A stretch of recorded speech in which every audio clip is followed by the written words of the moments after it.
Assalamualaikum warahmatullahi wabarakatuh. Alhamdulillah la haula wala quwata illa billah. Allahumma shalli ala sayyidina Muhammad wa ala ali sayyidina Muhammad. Amma ba'du.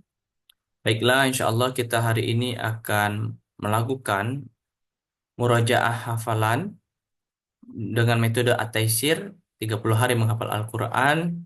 Hari ini kita masuk kepada halaman 585 di mana di sini di halaman ini ada surah Abasa atau surat ke-80.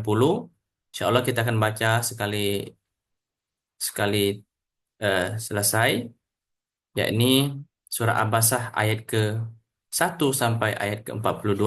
Setelah itu kita akan membaca kembali ataupun mengulang hafalan tanpa melihat. Untuk saat ini kita akan baca dulu. أعوذ بالله من الشيطان الرجيم بسم الله الرحمن الرحيم عبس وتولى أن جاءه الأعمى وما يدريك لعله يزكى أو يذكر فتنفعه الذكرى أما من استغنى فأنت له تصدى وما عليك ألا يزكى وأما من جاءك يسعى وهو يخشى فأنت عنه تلهى كلا إنها تذكرة فمن شاء ذكره في صحف مكرمة مرفوعة مطهرة بأيدي سفرة كرام بررة قتل الإنسان ما أكفره من أي شيء خلقه من نطفة خلقه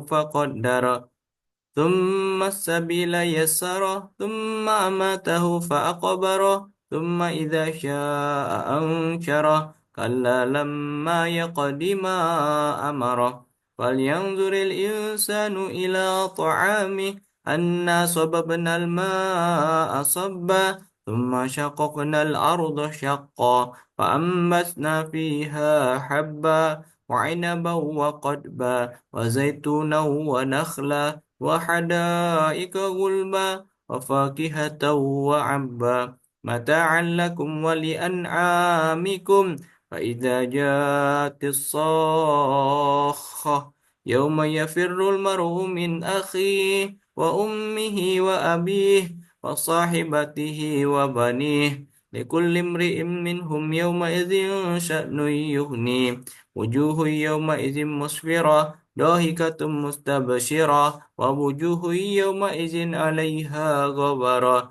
ترهقها قترة أولئك هم الكفرة الفجرة.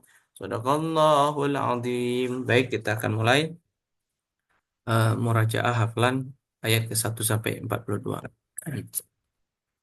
أعوذ بالله من الشيطان الرجيم بسم الله الرحمن الرحيم عبس وتولى أن جاءه الأعمى وما يدريك لعله يذكى أو يذكر فتنفعه الذكرى أما من استغنى فأنت له تصدى وما عليك إلا أن يزكى وما عليك ألا وما عليك ألا يزكى وأما من جاءك يسعى وهو يخشى فأنت عنه تلهى كلا إنها تذكرة فمن شاء ذكره في صحف مكرمة مرفوعة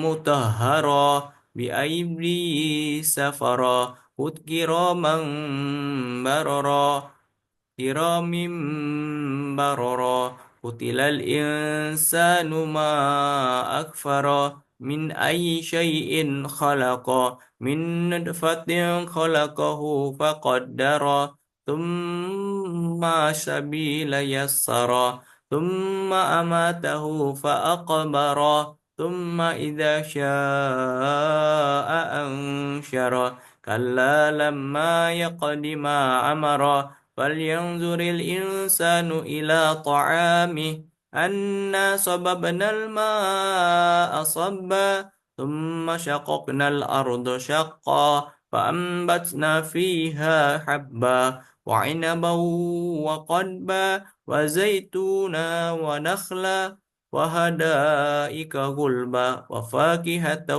وأبا متاعا لكم ولأنعامكم فإذا جاءت الصاخة يوم يفر المرء من أخيه وأمه وأبيه وصاحبته وبنيه لكل امرئ منهم يومئذ شأن يغنيه وجوه يومئذ مسفرة ضاحكة مستبشرة ووجوه يومئذ عليها غبرة ترهقها قترة أولئك هم الكفرة الفجرة صدق الله العظيم. Wassalamualaikum warahmatullahi wabarakatuh.